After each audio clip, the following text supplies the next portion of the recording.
कुरान से मुसलमान चलता है, गुरु ग्रंथ साहिब से सिख चलता है, जैन वाणी से जैन चलता है, तथागत गौतम बुद्ध उनका धर्म से बुद्धिस्ट चलता है और बाइबल से ईसाई चलता है, लेकिन भारत संविधान से चलता है। जिस संविधान को शिक्षा संस्थानों में, स्कूल कॉलेजों में पढ़ाया जाना चाहिए था, जो जिम्मेदारी थी सरकारी कर्मचारियों की, जो जिम्मेदारी थी भारत सरकारों की, उनको संविधान को पढ़ाना चाहिए था, लेकिन नहीं पढ़ाया संविधान। इससे उनकी नीयत का खोट पता चलता है, जो आज आपके सामने आया है। इनको बतलाइए संविधान के बारे में लोग अनाप शराब बकते हैं। लोग ये पहले कहते थे कॉपी पेस्ट है, दूसरे देशों से ले लिया, चिपका दिया। ये पतलून भी तो अंग्रेजों की दी हुई है, उतार दो, क्यों पहनते हो आप? ये साउंड जो बोलता है ये भी अंग्रेजों ने बनाया, टेलीफोन अंग्रेजों ने बनाया, कंप्यूटर अंग्रेजों ने बनाया, हवाई जहाज भी अंग्रेजों ने बनाया, गेहूं भी हमारे यहाँ पैदा नहीं होता था, ऑस्ट्रेलिया से आया। बेजर खाया करते थे, बाजरा खाया करते थे। छोड़ दीजिए, छोड़ सकते हैं क्या? नहीं, जीवन नहीं चलेगा। संसार से जो भी अच्छा मिलता हो, दुश्मन के घर भी अगर तालीम मिलती हो, उस तालीम को हासिल कीजिए और अपनी जिंदगी बदलिए। यही इंसानियत है, यही काबिलियत है, यही बुद्धिमत्ता है। लेकिन निकृष्ट भ्रष्ट लोग, खाना पदोश लोग, हरामखोर लोग, जलाल लोग इंसान को बांटते हैं धर्म और जाति के आधार पर, भाषा और प्रांत के आधार पर, और सत्ता में बैठे रहते हैं। उनका किसी के साथ कोई रिश्ता नहीं है। वो सिर्फ उनको सत्ता के लाल के पुतले हैं, उन्हें सत्ता चाहिए, तुम्हारी जिंदगी से उन्हें कोई मतलब नहीं है। ना वो किसी धर्म के सगे हैं, ना किसी जाति के सगे हैं, वो नौज के सगे हैं। सत्ता चाहिए किसी भी कीमत पर। ये बात जितनी जल्दी आप समझ जाएंगे, उतनी जल्दी हमारा देश बदल जाएगा। देश बदलाव के कगार पे खड़ा है, कोई बदलने वाला होना चाहिए। जो आता है बहका देता है, सही बात कोई बताता नहीं। लोग नफरत फैलाते हैं देश के अंदर, जाति धर्म के आधार पर। अगर मरेगा धर्म की लड़ाई में, कौन मरेगा? गरीब मरेगा,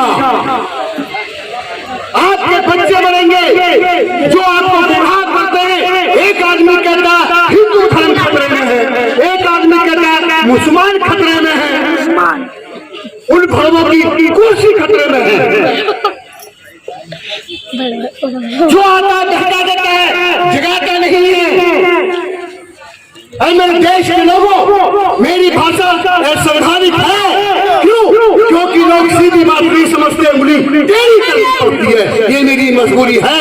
अगर मैं बड़ी तहजीब से, बड़ी इज्जत से, बड़ी सलीके से अगर बात करूंगा, लोग निकल जाएंगे ऐसी कौन है। इसलिए तुमको थोड़ा सा सुने, तुम्हारे कान खुले, इसलिए मुझे कहीं ना कहीं ऐसी भाषा का इस्तेमाल करना पड़ता है। किसी की बेइज्जती करना, अपमान करना मेरा मकसद नहीं है। आप तक संविधान पहुंचाना एकमात्र मेरा मकसद है। क्या पढ़ाएंगे आप इन बच्चों को? क्या आप इन्हें नफरत करने के लिए झोंक दोगे? क्या इन्हें मरने के लिए छोड़ दोगे? क्या आपस में लड़ने मरने दोगे? या इन बच्चों को इंसान बनाओगे? ये आने वाली पीढ़ी तय करेगी और उसके पहले आपको तय करना होगा। अगर कोई आतंकवादी मरता है, आतंकवादी को उसकी मां पालती है, परोसती है, बड़ा करती है, इस उम्मीद के साथ मेरा बेटा मेरा नाम रोशन करेगा, मेरे कुल का वारिस बनेगा, ये समाज में, देश में हमारा नाम ऊंचा करेगा और उसको पढ़ाने लिखाने में दुनिया भर के साथ सामने बेइज्जत होते हैं माँ बाप। और जब वही बच्चा कल को आतंकवादी बनता है और जब वो मारा जाता है और जो उसकी लाश आती है माँ बाप से पूछते हैं क्या लाश चाहिए, तो माँ कहती है नहीं चाहिए। जो माँ पेट में पालती है वो भी आतंकवादी की लाश लेने से इनकार कर देती है, छाती पे पत्थर रखती है, कैसी फूटती होगी वो, कैसे रोती होगी, कैसे उसका दर्द अंदर होगा, महसूस कीजिए। और जब कोई भगत सिंह फांसी पर लटकता है, जब कोई देशभक्त मरता है, तो जिसका नहीं होता वो भी छाती पीटता है। हमारा लाल चला गया हमारे बीच में से। यही फर्क है, बस और कोई फर्क नहीं है। जो जिंदगी को समझता है वही मेरे बाबा साहब जैसा बन जाता है। कन्फ्यूशियस, लाओ से, सुकरात बन जाते हैं, ज्योतिबा फूले बन जाते हैं, और नेल्सन मंडेला बन जाते हैं, अब्राहम लिंकन बन जाते हैं। और जो जिंदगी का मोल नहीं समझते, इसी बस्ती में लोग पौवा पी के मर जाते हैं। ये मेरा दर्द है। अगर उसको जिंदगी पहुंचाने वाला कोई होता, उसको कोई जगाने वाला होता, उसको स्कूल में कहीं अच्छी शिक्षा दी जाती, उसके पड़ोस में कोई अच्छा आदमी होता, तो शायद वो पौवा नहीं पी रहा होता। लोग टारगेट करते हैं, भर में लोग बस्ती में आते हैं और पौवे बांटते हैं वोट पाने के लिए, पौवा मत पी, सिर्फ वोट पाने के लिए। और टारगेट करते हैं नए नए बच्चों को, हर ग्राम में नए शराबी पैदा हो जाते हैं, नए। ये मेरा दर्द है, मेरा रिश्ता है आप लोगों के साथ, दिल का रिश्ता है, इंसान का रिश्ता है। आप भारतीय हो, मेरे देश के हो, मेरे बारे में भी किसी ने सोचा था नहीं। और जब सोचा था मेरे पूर्वजों ने, उनके बदन पे कपड़े नहीं होते थे, आज हम कोट पहन के घूमते हैं। उनके अपने मकान नहीं होते थे, झोंपड़े में रहते थे, और यदि 4 ईंट लगा ली, ओटा ऊंचा कर लिया, तो जमींदार आकर लात मार के तोड़ दिया करता था।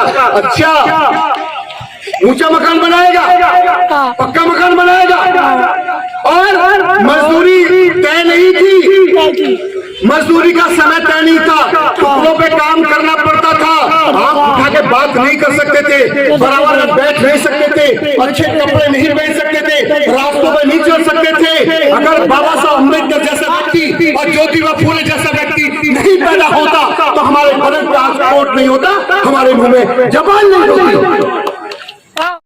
तकलीफ मुफलसी में भी उन मेरे अनपढ़ समाज के लोगों ने अपनी जिम्मेदारी को समझा और पैदल चल कर मिशन चलाया, तब जाकर एक चरित्र डॉक्टर बाबा साहब जैसा पैदा हुआ देश में।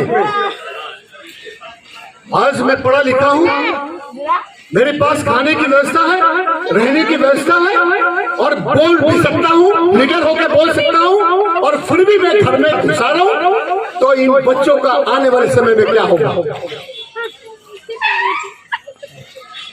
देश बदलने के लिए मौत को हथेली पे रखना पड़ता है, हथेली पे। कोई जिंदा जला दे, सड़ा दे, मार दे, दफना दे, फांसी पे लटका दे या जेल में सड़ा दे, तो अभी के कल को हो सकता है मेरी मौत हो जाए, लेकिन कोई बात नहीं। बाबा साहब अम्बेडकर ने कहा था जिंदगी लंबी नहीं, भले ही 2 दिन की हो, लेकिन जिंदगी शेर जैसी होनी चाहिए।